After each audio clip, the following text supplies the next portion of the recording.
Hello, so I've decided to start a lockpicking channel, kind of like the lockpicking lawyer, which I like.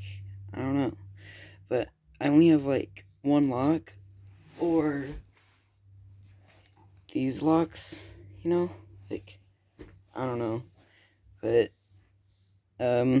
basically just trying to get faster at it, so, using a Z-tool, I think that's what it's called. I'm putting the, shorter end up top, using a top,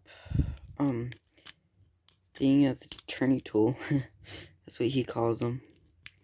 And then I, overpicked the first one, so I'm gonna leave a little tension. And then I should be,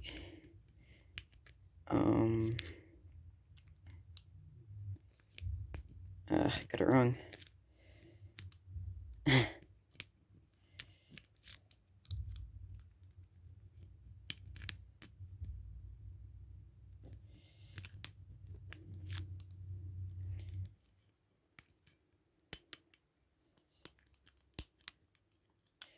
And I got it open. Only took me about a minute.